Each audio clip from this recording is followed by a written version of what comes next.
ವಿರಾಮದ ಬಳಿಕ ಕಾರ್ಯಕ್ರಮದಲ್ಲಿ ಮತ್ತೊಮ್ಮೆ ಸ್ವಾಗತ. ನಾವು ಚರ್ಚೆಯನ್ನು ಮಾಡ್ತಾ ಇದ್ದೇವೆ ಪಾದೂರಿನ ಪೈಪ್ಲೈನ್ ಪುರಾಣ. ಪಾದೂರಿನಲ್ಲಿ ಹೊಸದಾಗಿ ಹಾಕಲಾಗ್ತಾ ಇರುವಂತಹ ಪೈಪ್ಲೈನ್ನ ಬಗ್ಗೆ ಅಲ್ಲಿಯ ಸಾರ್ವಜನಿಕರು ಮತ್ತು ಸ್ಥಳೀಯರು ಬಹಳ ದೊಡ್ಡ ಮಟ್ಟದಲ್ಲಿ ವಿರೋಧವನ್ನು ವ್ಯಕ್ತ ಮಾಡ್ತಾ ಇದ್ದಾರೆ. ಬಹಳ ಪ್ರಮುಖವಾಗಿ ತಾವು ಕಳೆದುಕೊಳ್ಳತಕ್ಕಂಥ ಭೂಮಿಗೆ ಸರಿಯಾದ ಬೆಲೆಯನ್ನು ಕೊಡ್ತಾ ಇಲ್ಲ ಮತ್ತು ಬಹಳ ಪ್ರಮುಖವಾಗಿ ನಮ್ಮಲ್ಲಿ ಯಾವುದೇ ಸರ್ವೆಯನ್ನು ಮಾಡದೆ ಎಲ್ಲಿ ಈ ಪೈಪ್ಲೈನ್ ಹೋಗೋದಿದೆ ಅದರ ಬಗ್ಗೆ ಸರಿಯಾದ ಮಾಹಿತಿಯನ್ನು ಕೂಡ ಕೊಡ್ತಾ ಇಲ್ಲ. ಎಲ್ಲೊಂದು ಕಡೆಯಲ್ಲಿ ಸ್ಥಳೀಯ ಪಂಚಾಯತ್ಗಳನ್ನು ವಿಶ್ವಾಸಕ್ಕೆ ತೆಗೆದುಕೊಳ್ಳುವ ಕೆಲಸವನ್ನು ಮಾಡ್ತಾ ಇಲ್ಲ. ಸರ್ವಾಧಿಕಾರಿ ಧೋರಣೆಯನ್ನು ಮಾಡಿ ಜನರ ಮೇಲೆ ದೌರ್ಜನ್ಯವನ್ನು ಮಾಡ್ತಾ ಇದ್ದಾರೆ ಅನ್ನುವಂಥ ಆರೋಪ ಈ ಒಂದು ಪ್ರತಿಭಟನಾಕಾರರು ಇವತ್ತು ಕಂಪನಿ ಮೇಲೆ ಇರ್ಬೋದು ಅಥವಾ ಸರ್ಕಾರದ ಮೇಲೆ ಮಾಡ್ತಾ ಇದ್ದಾರೆ. ಇದರ ಬಗ್ಗೆ ನಾವು ಚರ್ಚೆಯನ್ನು ಮಾಡ್ತಾ ಇದ್ವಿ. ಶಿವರಾಮ್ ಶೆಟ್ಟರ್, ಬಹಳ ಪ್ರಮುಖವಾಗಿ ನೋಟಿಸ್ ಜಾರಿ ಮಾಡುವಂಥ ವಿಧಾನದಲ್ಲಿ ಎಲ್ಲೋ ಒಂದು ಕಡೆಯಲ್ಲಿ ತಪ್ಪಿದ್ದಾರೆ ಅನ್ನುವಂಥ ಆರೋಪ ಕೇಳಿ ಬರ್ತಾ ಇದೆ. ಬಹಳಷ್ಟು ಕಡೆಯಲ್ಲಿ ಇಂತಹ ಉದಾಹರಣೆ ಇದೆ. ಯಾಕಂತ ಹೇಳಿದ್ರೆ ಭೂಮಿಯನ್ನ ಮಾರಾಟ ಮಾಡಿ 5-6 ವರ್ಷ ಆದ್ಮೇಲೆ ಯಾರು ಆ ಭೂಮಿಯನ್ನ ಕ್ರಯಕ್ಕೆ ಪಡೆದಿದ್ದಾನ ಅವನ ಹೆಸರಿನಲ್ಲಿ RTCಯು ಚೇಂಜ್ ಆದ ಮೇಲೆ ಇವರು ನೋಟಿಸ್ ಅನ್ನ ಯಾರು ಮೊದಲಿನ ಓನರ್ ಇದ್ದಾರೆ ಅವರಿಗೆ ಕೊಟ್ಟ ಉದಾಹರಣೆಗಳು ಹಲವಷ್ಟು. ನನಗೆ ಅನಿಸ್ತಾ ಇದೆ ಯಾವುದೋ ಹಳೆಯ ಸರ್ವೆಯನ್ನು ಇಟ್ಕೊಂಡು ಇವರು ಮಾಡ್ತಾ ಇದ್ದಾರೆ. ಹಳೆಯ ಸರ್ವೆಯನ್ನ ಇಟ್ಕೊಂಡು RTCಯನ್ನ ನೋಡಿ ಇವರು ಆಫೀಸ್ ನಲ್ಲಿ ಕೂತ್ಕೊಂಡು ಕೆಲಸ ಮಾಡ್ತಾ ಇದ್ದಾರೆ. ಫೀಲ್ಡ್ಗೆ ಬಂದಿಲ್ಲ. ಇನ್ನು ನೋಟಿಸ್ ಅನ್ನ ಕೆಲವು ಕಡೆ ಗುಡ್ಡದಲ್ಲಿ ಹೋಗದಂತ ಪರಿಸ್ಥಿತಿಯಲ್ಲಿ ಅಲ್ಲಿ ಮಾಲೀಕರು ಲಭ್ಯವಿಲ್ಲ, ಹಾಗಾಗಿ ನೋಟಿಸ್ ಅನ್ನ ಜಮೀನಿಗೆ ಅಂಟಿಸಿದ್ದೇನಂತ ಮಾಡಿದ್ದಾರೆ. ಇದು ಹೈಕೋರ್ಟಿನ ಆದೇಶಕ್ಕೆ ವಿರುದ್ಧವಾಗಿದೆ. ಹೈಕೋರ್ಟ್ ಸ್ಪಷ್ಟ ಒಂದು ಪ್ರಕರಣದಲ್ಲಿ ಇಷ್ಟು ದೊಡ್ಡ ನಿರ್ಧಾರವನ್ನು ತೆಗೆದುಕೊಳ್ಳುವಾಗ ಮಾಲೀಕನ ಕೈಯಲ್ಲಿ ಕೊಡದೆ ಮಾಲೀಕನನ್ನು ಗೊತ್ತು ಮಾಡಿ ಅವನಿಗೆ ನೋಟಿಸ್ ಕೊಟ್ಟ ಮೇಲೆ ಪ್ರಕ್ರಿಯೆಯನ್ನ ಪ್ರಾರಂಭಿಸಬೇಕು ಅಂತ ಹೈಕೋರ್ಟ್ ಆದೇಶ ಇದೆ. ಆದ್ರೆ ಇವರು ಅದನ್ನ ಜಾಗಕ್ಕೆ ಅಂಟಿಸಿ ಇದು ಮಾಡ್ತಾ ಇದ್ದಾರೆ. ಮೂರನೇದಾಗಿ ಮೊನ್ನೆ ಅಧಿಕಾರಿ ಭೇಟಿಗೆ ನಾವು ಹೋಗಿದ್ದೇವೆ. ಅಲ್ಲಿ ಭೂಮಾಲೀಕನಿಗೆ ಅವಾರ್ಡ್ ನೋಟಿಸ್ ಅನ್ನ ಭೂಮಾಲೀಕನ ಕೈಗೆ ಕೊಡುವ ಬದಲು ಜಾಗದ ಬದಿಯಲ್ಲಿ ಯಾರ್ದೋ ಒಂದು ಬಾಡಿಗೆ ಮನೆಯಲ್ಲಿ ಇದ್ದವರಿಗೆ ನೋಟಿಸ್ ಅನ್ನ ಕೊಟ್ಟು ಹೋಗಿದ್ದಾರೆ. ಬಹಳ ಅವಸರದಲ್ಲಿದ್ದಾರೆ. ಬಹಳ ಅವಸರ ಅಂತ ಹೇಳಿದ್ರೆ ಎಲ್ಲಾ ಕಡೆಯಲ್ಲಿಯೂ ಕಾನೂನನ್ನ ಉಲ್ಲಂಘನೆಯನ್ನ ಮಾಡ್ತಾ ಇದ್ದಾರೆ. ಕಾನೂನನ್ನು ಪಾಲಿಸ್ತಾ ಇಲ್ಲ. ಬಹಳಷ್ಟು ಏನು ಭೂ ಸ್ವಾಧೀನ ಪ್ರಕ್ರಿಯೆಯಲ್ಲಿ ಅವರು ಬಹಳಷ್ಟು ಲೋಪದೋಷಗಳನ್ನ ಮಾಡಿದ್ದಾರೆ. ಈ ಬಗ್ಗೆ ನಮ್ಮಲ್ಲಿ ದಾಖಲೆಯೂ ಇದೆ. ನಾವು ಈ ಬಗ್ಗೆ ಕಾನೂನು ಹೋರಾಟಕ್ಕೂ ಸಿದ್ಧವಾಗಿದ್ದೇವೆ. ಇಲ್ಲ, ಪಾದೂರಿನಲ್ಲಿ ನಡೆದಂತ ಈಗ ಒಂದು ಕಚ್ಚಾ ತೈಲದ ಸಂಗ್ರಹಾಗಾರ ರಚನೆಯನ್ನು ಮಾಡಿದ್ದಾರೆ. ಆ ಸಂದರ್ಭದಲ್ಲಿ ಯಾವುದೇ ಲೋಪಗಳಾಗಿರ್ಲಿಲ್ವಾ? ಆ ಸಂದರ್ಭದಲ್ಲಿ ಇಂತಹ ಲೋಪಗಳು ಕಂಡು ಬರಲಿಲ್ಲ. ಆದ್ರೆ ಆ ಸಂದರ್ಭದಲ್ಲಿ ನಾವು ಹೆಚ್ಚಿನ ಪ್ರತಿಭಟನೆಯನ್ನ ಮಾಡಿದ್ದೆವು. ಆದ್ರೆ ಆವಾಗ ನಮ್ಗೆ ಏನು ತಿಳುವಳಿಕೆ ಹೇಳ್ತಾ ಇದ್ರು ಅಂತ ಹೇಳಿದ್ರೆ ಇದು ದೇಶದ ಭದ್ರತೆಗೋಸ್ಕರ ಡಿಫೆನ್ಸ್ ರಕ್ಷಣಾ ಇಲಾಖೆಗೆ ಬೇಕಾದದ್ದು ಅಂತ ಹೇಳುವಾಗ ನಾವು ಕೂಡ ದೇಶದ ಒಂದು ಮೇಲಿನ ಪ್ರೀತಿಯಿಂದ ನಾವು ಅದಕ್ಕೆ ಒಪ್ಪಿಕೊಂಡಿದ್ದೇವೆ. ಆವಾಗ ಅಲ್ಲಿಯ ಪರಿಹಾರದ ಮೊತ್ತ ಸೆನ್ಸಿಗೆ ಒಂದು 3,000 ಅಂತ ಇತ್ತು. ಆದ್ರೆ ನಮ್ಮ ಹೋರಾಟದ ಒಂದು ಪ್ರತಿಫಲವಾಗಿ ಆವಾಗಿನ ಒಂದು DC ಅವರು ಅದನ್ನ 12,000ಕ್ಕೆ ಏರಿಸಿ ಕೊಟ್ಟಿದ್ದಾರೆ. ಹಾಗಾಗಿ ಏನು ಭೂಮಾಲೀಕರಿಗೆ ಜಮೀನನ್ನ ಕಳ್ಕೊಂಡಿದ್ದಾರೆ ಅವರಿಗೆ ಆ ಸಮಯದ ಸರಿಯಾದ ಮೊತ್ತ ಸಿಕ್ಕಿದೆ. ಯಾವುದೇ ಅಸಮಾಧಾನ ಇರಲಿಲ್ಲ. ಆದ್ರೆ ಈಗ ಯಾವ ಒಂದು ಪ್ರಾಜೆಕ್ಟಿನಿಂದಾಗಿ ಮುಂದಿನ 27 ಗ್ರಾಮಗಳಲ್ಲಿ ಈ ಪೈಪ್ಲೈನ್ ಹಾದು ಹೋಗಿ ಸುಮಾರು 260 ಎಕರೆಗೆ ಮೌಲ್ಯವೇ ಇಲ್ಲದಂತೆ ಕೇವಲ ಸರಕಾರಿ ದರ 10% ಕೊಡ್ಲಿಕ್ಕೆ ಇವರು ಹೋಗೋದ್ರಿಂದ ರೈತರು ಬಹಳಷ್ಟು ಸಂಕಷ್ಟಕ್ಕೆ ಒಳಗಾಗಿದ್ದಾರೆ. ಮಾತ್ರವಲ್ಲದೆ ಏನು ಈ ಪೈಪ್ಲೈನ್ ಹಾದು ಹೋಗ್ತದೆ 4 ಗ್ರಾಮಗಳಲ್ಲಿ ಪೈಪ್ಲೈನಿಗೆ 20 ಮೀಟರ್ ಅಗಲದ ಕಾರಿಡಾರ್ ಪ್ಲಸ್ ಅದರ ಇಕ್ಕೆಲಗಳಲ್ಲಿ ಆಚೆಯಿಂದ 60 ಮೀಟರ್ ಈಚೆಯಿಂದ 60 ಮೀಟರ್ ಭೂ ಪರಿವರ್ತನೆಯೂ ಆಗುದಿಲ್ಲ. ಈ ಭೂ ಪರಿವರ್ತನೆ ಆಗದೇ ಇದ್ರಿಂದ ಆಗದೇ ಇದ್ದರಿಂದ ಯಾವುದೇ ಅಭಿವೃದ್ಧಿ ಕೆಲಸವನ್ನು ಮಾಡ್ಲಿಕ್ಕೆ ಆಗುದಿಲ್ಲ. ಕಟ್ಟಡ ಕಟ್ಟೋದು ಜಾಗ ಇದ್ದು ಇಲ್ಲದಂತೆ ಆಗುತ್ತೆ, ಮೌಲ್ಯ ರಹಿತವಾಗಿ ಆಗ್ತದೆ. ಹಾಗಾಗಿ 27 ಗ್ರಾಮದ ಜನರು ನಿರ್ಗತಿಕರಾಗುವಂತ ಒಂದು ಸಂಭವ ಇದೆ. ಜೊತೆಗೆ ಪಾದೂರು, ಕಳತ್ತೂರು, ಕುತ್ಯಾರು, ಎಲ್ಲೂರು, ಬೆಳಪು ಈ 4 ಗ್ರಾಮಗಳಲ್ಲಿ 3 ಲೈನ್ಗಳು ಹಾದು ಹೋಗ್ತದೆ. ಒಂದು ಏನೇ ನಾನು ಈಗ ಪ್ರಸ್ತಾವನೆ ಮಾಡ್ತಾ ಇದ್ದೇನೆ, ಪಾದೂರಿನಿಂದ ತೋಕೂರುವರೆಗೆ ಭೂಗತ ಪೈಪ್ಲೈನ್ MRP ಅಲ್ಲಿಗೆ ಹೋಗ್ಲಿಕ್ಕೆ. ಇನ್ನೊಂದು ಪಾದೂರಿನಿಂದ ನಂದಿಕೂರುವರೆಗೆ 6 ಗ್ರಾಮಗಳಲ್ಲಿ ಹಾದು ಹೋಗ್ಲಿಕ್ಕೆ ಹೈ ಟೆನ್ಷನ್ ವೈರ್. ಇನ್ನೊಂದು ಹೊಸತಾಗಿ ಇನ್ನೊಂದು ಪೈಪ್ಲೈನ್ ಇವರ ಯೋಜನೆಯಲ್ಲಿದೆ.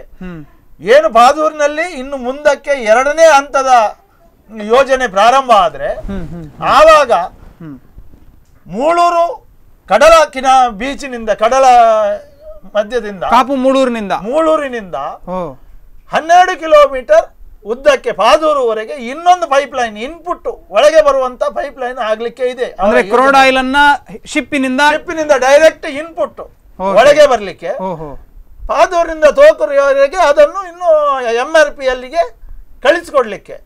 ಹೀಗೆ 3 ಲೈನ್ಗಳು ನಮ್ಮ ಗ್ರಾಮಗಳಲ್ಲಿ ಹಾದು ಹೋಗೋದ್ರಿಂದ ನಮ್ಮ 4 ಹೋಲ್ ಆಗ್ತದೆ.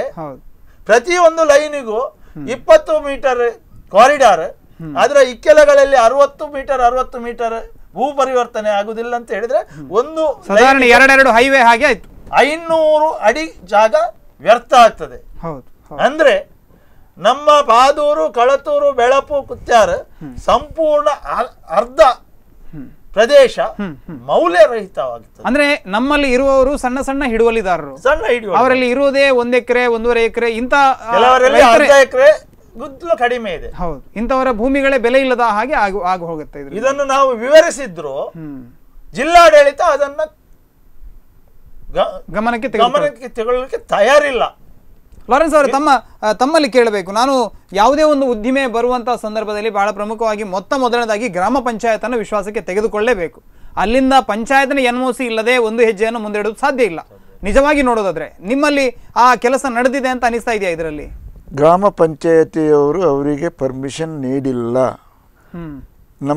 ನಾವು ಮಾಡಿದ ಪ್ರತಿಭಟನೆಗೆ ಜನಪ್ರತಿನಿಧಿಗಳು ಸ್ಪಂದಿಸಿ ಅವರು ಹೇಳಿದ್ದಾರೆ, ಇಲ್ಲಿ ಅದಕ್ಕೆ ಆಕ್ಷೇಪ ಉಂಟು, ನಿಮ್ಗೆ ಇದನ್ನು ಇಲ್ಲಿ ಮಾಡಲಿಕ್ಕೆ ಬಿಡುವುದಿಲ್ಲ ಅಂತ ಕ್ಲೀನ್ ಆಗಿ ಜಿಲ್ಲಾ ಪಂಚಾಯತ್ ಕೂಡ ಅವರು ತಿಳಿಸಿದ್ದಾರೆ, ಜಿಲ್ಲಾಧಿಕಾರಿಗಳು ತಿಳಿಸಿದ್ದಾರೆ. ನಾವು ಜಿಲ್ಲಾಧಿಕಾರಿಗಳಿಗೆ ಕರ್ನಾಟಕ ಸರ್ಕಾರಕ್ಕೆ, ಕೇಂದ್ರ ಸರ್ಕಾರಕ್ಕೆ ಲಿಖಿತ ಮೂಲಕ ತಿಳಿಸಿದ್ದೇವೆ. ಹೀಗಿರುವಾಗಲೂ ಕೂಡ ಜನರನ್ನು ವಿಶ್ವಾಸಕ್ಕೆ ತೆಗೆದುಕೊಳ್ಳುವ ಯಾವುದೇ ಪ್ರಕ್ರಿಯೆ ಇಷ್ಟರ ತನಕ ನಡೆದಿಲ್ಲ.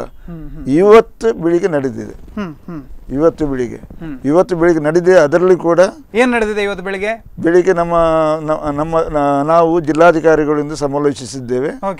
ಅಲ್ಲಿ ISPನ ಅಧಿಕಾರಿಗಳು ಬಂದಿದ್ರು, ನಮ್ಮ ಜಿಲ್ಲಾ ವರಿಷ್ಠ ಪೊಲೀಸ್ ಅಧಿಕಾರಿ ಕೂಡ ಬಂದಿದ್ರು. ಅವರು ಜಿಲ್ಲಾಧಿಕಾರಿಗಳು ನಮ್ಮ ಹತ್ರ ಪ್ರಶ್ನೆಯನ್ನು ಕೇಳಿದ್ರು. ಆವಾಗ ನಾವು ಕೆಲವು ವಿಷಯದಲ್ಲಿ ಆತಂಕಗಳನ್ನು ತೋರಿಸಿದ್ದೇವೆ.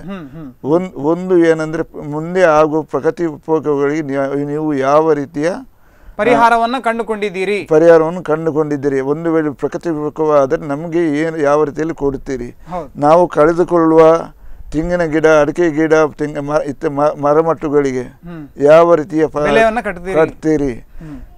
ಅದೇ ಅಷ್ಟೇ ಅಲ್ಲದೆ ನಾವು ರಚಿಸಿದ ರಸ್ತೆಗಳಿಗೆ, ನಮ್ಮ ಸ್ವಂತ ಹಣದಿಂದ ನಾವು ಕಟ್ಟಿಸಿದ ರಸ್ತೆಗಳಿಗೆ ನೀವು ಅದಕ್ಕೆ ಯಾವ ರೀತಿಯ ಮೌಲ್ಯಮಾಪನ ಮಾಡುತ್ತೀರಿ, ಈ ವಿಷಯಗಳೆಲ್ಲ ನಾವು ಚರ್ಚಿಸಿದ್ದೇವೆ. ಅದಕ್ಕೆ ಅವರು ಏನು ಹೇಳಿದ್ದಾರೆ ಅಂದರೆ, ISPRನವರು ಈ ವಿಷಯದಲ್ಲಿ ಎಲ್ಲವನ್ನು ಲಿಖಿತ ಮೂಲಕ ಜಿಲ್ಲಾಧಿಕಾರಿಗೆ ಇನ್ಫಾರ್ಮೇಶನ್ ಕೊಡ್ತಾರೆ. ಅದು ಕೂಡ 20 ತಾರೀಕಿನ ಒಳಗೆ, ಇದೇ 20 ತಾರೀಕಿನ ಒಳಗೆ ಅದು ಲಿಖಿತ ಮೂಲಕ ಅವರಿಗೆ ಬಂದ ನಂತರ ಅದರ ಪ್ರತಿಯನ್ನು ಜಿಲ್ಲಾಧಿಕಾರಿಗಳು ನಮ್ಮ ಸಮಿತಿಗೆ ಕೊಡ್ತಾರೆ. ಅದರ ನಂತರ ನಾವು ಸ್ಟಡಿ ಮಾಡಿ ಮುಂದಿನ ಕ್ರಮವನ್ನು ಕೈಗೊಂಡಿದ್ದೀರಿ ಅನ್ನುವಂಥದ್ದು ತಾವು ಹೇಳ್ತಾರೆ. ಶ್ರೀರಾಮ್ ಶೆಟ್ಟಿ, ಇಲ್ಲಿ ಬಹಳ ಪ್ರಮುಖವಾಗಿ ನಾನು ಆಗಲೇ ಹೇಳಿದೆ, ಪೈಪ್ಲೈನ್ನ ಹೋರಾಟ ಒಂದು ಕಡೆ ನಡೀತಾ ಇದೆ, ಇನ್ನೊಂದು ಕಡೆಯಲ್ಲಿ ಹೈ ಟೆನ್ಷನ್ ಅದೊಂದು ಬೇರೆದೇ ಇದೆ. ಈಗ ಬಹಳ ಪ್ರಮುಖವಾಗಿ ಹೈ ಟೆನ್ಷನ್ನ ಅಡಿಯ ಜಾಗ ಏನಿದೆ ಅದಕ್ಕೆ ಯಾವುದೇ ಬೆಲೆ ಕಟ್ಟುವುದು ಅಥವಾ ಅದಕ್ಕೆ ಪರಿಹಾರ ಕೊಡುವಂಥ ಕ್ರಮ ನಮ್ಮಲ್ಲಿ ಇಲ್ಲ ಅನ್ನುವಂಥದ್ದು ಅವ್ರು ಹೇಳಿದರು. ಆದರೆ ಪೈಪ್ಲೈನ್ ಹಾದು ಹೋಗುವಾಗ ಅದರ ಅಕ್ಕಪಕ್ಕದಲ್ಲಿ ಇರತಕ್ಕಂಥ ತಾವು ಹೇಳಿದಾಗೆ 60 ಮೀಟರ್ಸ್ ಆ ಪ್ರದೇಶ ಏನಿದೆ, ಆ ಪ್ರದೇಶವನ್ನು ಒಂದು ಯಾವುದೇ ಬೆಲೆ ಇಲ್ಲದ ರೀತಿಯಲ್ಲಿ ಮಾಡಿದ ಮೇಲೆ ಅದಕ್ಕೂ ಬೆಲೆ ಕೊಡಬೇಕಲ್ವ ಇವರು? ನಿಜವಾಗಿಯೂ ಬೆಲೆಯನ್ನು ಕೊಡಬೇಕು. ನಿಮ್ಮ ಹೋರಾಟದಲ್ಲಿ ಅದನ್ನು ಸೇರಿಸ್ಕೊಂಡಿದ್ದೀರಾ ನೀವು? ನಿಜವಾಗಿಯೂ ಬೆಲೆ ಕೊಡಬೇಕು, ಇಲ್ಲದಿದ್ರೆ ರೈತರು ನಿರ್ಗತಿಕರಾಗ್ತಾರೆ. ಅಥವಾ ನಮಗೆ ರೈತರಿಗೆ ಜಿಲ್ಲಾಧಿಕಾರಿಯವರು ಆದೇಶ ಮಾಡಬೇಕು, ಪೈಪ್ಲೈನಿಗೆ ಏನು 60 ಅಡಿ ಅಗಲದ ಕಾರಿಡಾರ್ ಎಕ್ವೈರ್ ಮಾಡ್ತೇವೆ, ಅದರ ಇಕ್ಕೆಲಗಳಲ್ಲಿ ಭೂ ಪರಿವರ್ತನೆಗೆ ಆಕ್ಷೇಪ ಇಲ್ಲ ಎಂಬ ಒಂದು ಆದೇಶವನ್ನ ಅವರು ಮಾಡಬೇಕು. ಇದು ಮಾತ್ರ, ಇಷ್ಟು ಮಾತ್ರ ಅಲ್ಲ. ನಾವು ಹೇಳುವುದು ಇವರು ಮೂರು ಕಡೆಯಲ್ಲಿ ಕಾರಿಡಾರ್ ಮೂರು ಕಾರಿಡಾರ್ ಮಾಡುವುದ ಬದಲು ಹೈ ಟೆನ್ಷನ್ ನ ಬಗ್ಗೆ ಅವರು ಕೇಳಿದ್ದು ಈಗ 110 kV ಟವರ್ ನಲ್ಲಿ ಕೇವಲ 6 ಮೆಗಾವಾಟ್ ವಿದ್ಯುತ್ ಸರಬರಾಜನ್ನ ಅವರು KPTCLಗೆ ಅರ್ಜಿ ಹಾಕಿದ್ದಾರೆ. ಅದು ಸ್ಯಾಂಕ್ಷನ್ ಆಗಿದೆ. ಅವರಿಗೆ 110 kVಯ ಟವರ್ ಹಾಕಿ ಕೊಂಡೋಗುವ ಅವಶ್ಯಕತೆ ಇಲ್ಲ ಅಂತ ನಾವು ಹೇಳ್ತಾ ಇದ್ದೇವೆ. ಇವತ್ತು ಕೂಡ ಜಿಲ್ಲಾಧಿಕಾರಿಯವರಲ್ಲಿ ಈ ಬಗ್ಗೆ ನಾವು ಚರ್ಚೆ ಮಾಡಿದ್ದೇವೆ. ಯಾಕಂತ ಹೇಳಿದ್ರೆ ಈಗಾಗಲೇ 4 ವರ್ಷದಿಂದ ನಂದಿಕೂರಿನಿಂದ ಪಾದೂರುವರೆಗೆ ರಸ್ತೆಯ ಬದಿಯಲ್ಲಿ 11 kV ಲೈನ್ ನಲ್ಲಿ 3 ಮೆಗಾವಾಟ್ ವಿದ್ಯುತ್ ಸರಬರಾಜು ನಿರಂತರವಾಗಿ ಆಗ್ತಾ ಇದೆ. ಅವರಿಗೆ ಬೇಕಾಗಿರುವುದು 6 ಮೆಗಾವಾಟ್ ವಿದ್ಯುತ್ ಆದದ್ರಿಂದ ಅದಕ್ಕೆ ಸುಲಭ ಉಪಾಯದಲ್ಲಿ ಅದೇ ಪೋಲನ್ನ ಎತ್ತರ ಮಾಡಿ ಮಲ್ಟಿ ಸರ್ಕ್ಯೂಟ್ ಮಾಡಿ ಒಂದೇ ಲೈನ್ ನಲ್ಲಿ ಇನ್ನೊಂದು ಲೈನಿನಲ್ಲೇ ಮುಂದುವರಿಸಿಕೊಂಡು ಹೋಗ್ಬೋದು. ಒಂದು ವೇಳೆ ಅದು ಸ್ವಲ್ಪ ಡೇಂಜರಸ್ ಅಂತ ಹೇಳಿದ್ರೆ, ಸುರಕ್ಷೆಗೆ ತೊಂದರೆ ಆಗ್ತದೆ ಅಂತ ಹೇಳಿದ್ರೆ, ರಸ್ತೆ ಇನ್ನೊಂದು ಬದಿಯಲ್ಲಿ ಅಂತದೇ ಇನ್ನೊಂದು ಲೈನ್ ಅನ್ನ ಹಾಕಿ ಅಲ್ಲಿಯೂ 11 kV ಲೈನ್ ನಲ್ಲಿ 3 ಮೆಗಾವಾಟ್ ವಿದ್ಯುತ್ ಸರಬರಾಜು ಮಾಡಲಿಕ್ಕೆ ಅವಕಾಶ ಇದೆ. ಇದನ್ನ ನಾನು ಇವತ್ತಿನ ಮೀಟಿಂಗ್ ನಲ್ಲಿ ಕೂಡ ಜಿಲ್ಲಾಧಿಕಾರಿ ಅವರಿಗೆ ಹೇಳಿದ್ದೇನೆ. ಆದ್ರೆ ISPRL ನವರು ಇದಕ್ಕೆ ಬೇರೆ ಬೇರೆ ಕಾರಣ ಕೊಡ್ತಾ ಇದ್ದಾರೆ. ಅದು ನಮ್ಗೆ ದೊಡ್ಡ ದೊಡ್ಡ ವಿದೇಶದಿಂದ ಬಂದಂತ ಕೆಲವು ಮೆಷಿನ್ಗೆ ಅದು 11 ಮೆಗಾವಾಟ್ನ ಇದರ ಕಿಲೋವಾಟ್ನ ಇದು ಕಾರಣ ಕೊಡ್ತಾ ಇದ್ದಾರೆ. ಅದಕ್ಕೆ 33 ಕಿಲೋವಾಲ್ಟಿನ ಪವರ್ ಬೇಕು ಅಂತ.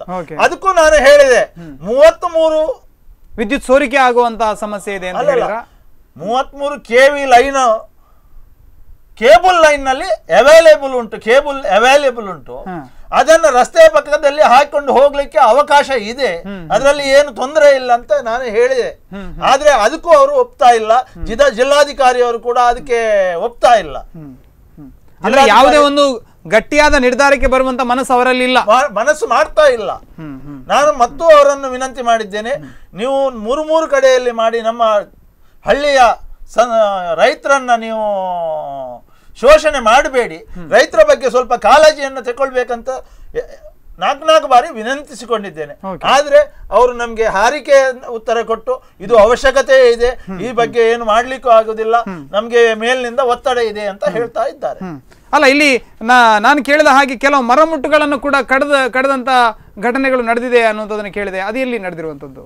ಅದು ಒಂದು 6 ತಿಂಗಳ ಹಿಂದೆ ಹೈಟೆನ್ಷನ್ ಬಗ್ಗೆ ಸರ್ವೆ ಮಾಡಲಿಕ್ಕೆ ಪ್ರೈವೇಟ್ನವರಿಗೆ ಗುತ್ತಿಗೆ ಕೊಟ್ಟು ಅವರು ಬಂದು ಹೈಟೆನ್ಷನ್ ಬಗ್ಗೆ ಸರ್ವೆಗೆ ಬಂದಿದ್ದಾರೆ. ಆ ಸರ್ವೆ ಮಾಡುವಾಗ ಅಲ್ಲಿ ಆ ಗುಡ್ಡ ಪ್ರದೇಶದಲ್ಲಿ ಮತ್ತೆ ಬಯಲು ಪ್ರದೇಶದಲ್ಲಿ ಮರಮಟ್ಟುಗಳು ಇರುವುದರಿಂದ ಅದನ್ನು ಲೈನ್ ಕ್ಲಿಯರ್ ಮಾಡ್ಲಿಕ್ಕಾಗಿ ಅವರು ಕಡ್ದಿದ್ದಾರೆ. ಅದು ಗೊತ್ತಾದ ಕೂಡಲೇ ಊರಿನವರು ಎಲ್ಲ ಸೇರಿ ಅವರನ್ನ ಅಲ್ಲಿಂದ ಓಡಿಸಿದ್ದಾರೆ. ಆಮೇಲೆ ಅವರು ಬರಲಿಲ್ಲ ಆ ಕಡೆಗೆ. ಅಂದ್ರೆ ಈಗ ಆಗ್ತಾ ಇರತಕ್ಕಂತ ಏನು ಇವರು ಮಾಡ್ತಾ ಇರುವಂತ ಕೆಲಸ ಏನಿದೆ, ಇದು 1962ರ ಪೆಟ್ರೋಲಿಯಂ ಕಾಯ್ದೆ, ಆ ಕಾಲದ ಇದರ 54 ವರ್ಷಗಳ ಹಿಂದಿನ ಕಾಯ್ದೆಯ ಅನ್ವಯ ಇದನ್ನ ಮಾಡ್ತಾ ಇದ್ದಾರೆ. ಆದರೆ ಇವತ್ತು ಈ ಕಾಯ್ದೆ ಸರಿಯಾಗಿ ಅನ್ವಯ ಆಗೋದಿಲ್ಲ. ಬಹಳ ಪ್ರಮುಖವಾಗಿ ಭೂಸ್ವಾಧೀನ ಮಾಡಬೇಕಿದ್ರೆ ಈಗ ಹೊಸ ಸರ್ಕಾರ ಮಾಡೋದಕ್ಕೆ ಹೊರಟಂತ ಕಾನೂನನ್ನು ಬಳಸಿಕೊಂಡು ಅದರ ಮಾನದಂಡದಲ್ಲಿ ನಮಗೆ ಪರಿಹಾರವನ್ನು ನಿಗದಿ ಮಾಡಿ ಅಂತ ತಾವು ಬೇಡಿಕೆಯಲ್ಲಿ ಹೇಳ್ತಾ ಇದ್ದೀರಿ. ಆದರೆ ನಾನು ಕೇಳ್ತಾ ಇರೋದು, ಹೊಸ ಭೂಸ್ವಾಧೀನ ಕಾಯ್ದೆಯನ್ನು ನರೇಂದ್ರ ಮೋದಿ ಅವರು ತರೋದಕ್ಕೆ ಹೊರಟಾಗ ವಿರೋಧ ಪಕ್ಷಗಳು ಬಹಳ ಪ್ರಮುಖವಾಗಿ ಹೇಳಿರುವಂಥದ್ದು, ಈ ಭೂಸ್ವಾಧೀನ ಕಾಯ್ದೆಯಲ್ಲಿ ರೈತರನ್ನ ವಿಶ್ವಾಸಕ್ಕೆ ತೆಗೆದುಕೊಳ್ಳುವ ಯಾವುದೇ ಕ್ರಮ ಇಲ್ಲ. ಬಹಳ ಪ್ರಮುಖವಾಗಿ ಇಲ್ಲಿ ಕೂಡ ಒಂದು ರೀತಿಯಲ್ಲಿ ಸರ್ಕಾರದ ಸರ್ವಾಧಿಕಾರವೇ ನಡೆಯುತ್ತದೆ ಅನ್ನುವಂಥ ವಾದ ಎಲ್ಲ ಕಡೆಗಳಲ್ಲಿ ಕೇಳಿ ಬರ್ತಾ ಇದೆ. ತಾವು ಹೇಗೆ ಹೇಳ್ತಾ ಇದ್ದೀರಿ ಹೊಸ ಭೂಸ್ವಾಧೀನ ಕಾಯ್ದೆ ಆಗಬೇಕು ಅಂತ? ಹೊಸ ಭೂಸ್ವಾಧೀನ ಕಾಯ್ದೆ ನಿಜವಾಗಿಯೂ ಉತ್ತಮ ವ್ಯವಸ್ಥೆ ಇದೆ. ಯಾಕೆ ಏನು UPA ಸರ್ಕಾರ 2014ರಲ್ಲಿ ಭೂಸ್ವಾಧೀನ ಕಾಯ್ದೆಯನ್ನ ತಂದಿತ್ತು. ಅದರಲ್ಲಿ 13 ಅಂಶಗಳನ್ನ ಹೊರಗೆಟ್ಟಿತ್ತು. 80% ಜನರ ಒಪ್ಪಿಗೆ ಬೇಕು ಅದನ್ನ 46 ಇಳಿಸಿದ್ದಾರೆ ಇವರು ಹೇಳಿದ್ರು. ಅದರಲ್ಲಿ 13 ಅಂಶ ಅಂತ ಹೇಳಿದ್ರೆ national highway, telegraphic, defence, petroleum, ನೀರಿನ ಅವಶ್ಯಕ, ಮತ್ತೆ ವಿದ್ಯುತ್ನ ಎಲೆಕ್ಟ್ರಿಸಿಟಿ, ಮೂಲಭೂತ ಸೌಕರ್ಯಗಳು ಮತ್ತು ಸುರಕ್ಷತೆ 13 ಅಂಶಗಳನ್ನ ಹೊರಗಿಟ್ಟು ಅದಕ್ಕೆ ಕೇವಲ 10% ಕೊಡ್ಲಿಕ್ಕೆ ಮಾತ್ರ ಅಂತ ಹೇಳಿದ್ರು.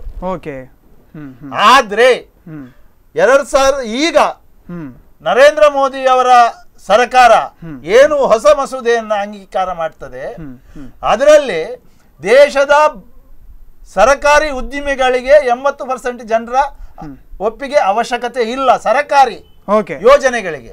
ಆದ್ರೆ ಅದರಲ್ಲಿ ಪರಿಹಾರ ಮೌಲ್ಯದ 4 ಪಟ್ಟನ್ನು ಕೊಡಬೇಕು. ಪ್ಲಸ್ ಏನು UPA ಸರ್ಕಾರ ಹೊರಗಿಟ್ಟಿದೆ 13 ವಿಷಯಗಳನ್ನ ಅದನ್ನೆಲ್ಲ ಒಳಗೆ ಸೇರಿಸಿದೆ. ಅಂದ್ರೆ ಅದು ಡಿಫೆನ್ಸ್ ಇರಬಹುದು, ಪೆಟ್ರೋಲಿಯಂ ಪರಿಹಾರದಲ್ಲಿ ತಾರತಮ್ಯ ಮಾಡುವ ಪರಿಹಾರದಲ್ಲಿ ತಾರತಮ್ಯ ಇಲ್ಲ. 4 ಪಟ್ಟು ಎಲ್ಲಾ ವಿಷಯದ ಭೂ ಸ್ವಾಧೀನಕ್ಕೂ ಕೊಡ್ತೇವೆ. ಪ್ಲಸ್ ಜೊತೆಗೆ ಯಾರು ಸಂತ್ರಸ್ತರಿದ್ದಾರೆ ಆ ಕುಟುಂಬದಲ್ಲಿ ಒಬ್ಬರಿಗೆ ಆ ಸಂಸ್ಥೆಯಲ್ಲಿ ಕೆಲಸ ಕೊಡುವಂತ ಅವಕಾಶವನ್ನು ಮಾಡಿಕೊಟ್ಟಿದೆ. ಇದು ಒಳ್ಳೆಯ ಒಂದು ಆದ್ಯಾದೇಶ ಅಂತ ನನಗೆ ಅನಿಸ್ತಾ ಇದೆ. ಈ ಬಗ್ಗೆ ಇನ್ನಷ್ಟು ಚರ್ಚೆಯನ್ನು ಮಾಡೋಣ. ವೀಕ್ಷಕರು ಸಣ್ಣ ವಿರಾಮವನ್ನು ತೆಗೆದುಕೊಳ್ತಾ ಇದ್ದೇನೆ. ವಿರಾಮದ ಬಳಿಕ ಕಾರ್ಯಕ್ರಮ ಮತ್ತೆ ಮುಂದುವರಿಯುತ್ತದೆ. ಪಾದೂರು ಪೈಪ್ಲೈನ್ ಬಗ್ಗೆ ತಮ್ಮ ಅನಿಸಿಕೆಗಳು ಏನಾದರೂ ಇದ್ದರೆ ತಾವು ಕೂಡ ಕರೆಯನ್ನು ಮಾಡಬಹುದು, ತಮ್ಮ ಅನಿಸಿಕೆಗಳನ್ನು ಹಂಚಿಕೊಳ್ಳಬಹುದು. ಸಣ್ಣ ವಿರಾಮವನ್ನು ತೆಗೆದುಕೊಳ್ತಾ ಇದ್ದೇನೆ. ವಿರಾಮದ ಬಳಿಕ ಕಾರ್ಯಕ್ರಮ ಮತ್ತೆ ಮುಂದುವರಿಯುತ್ತೆ.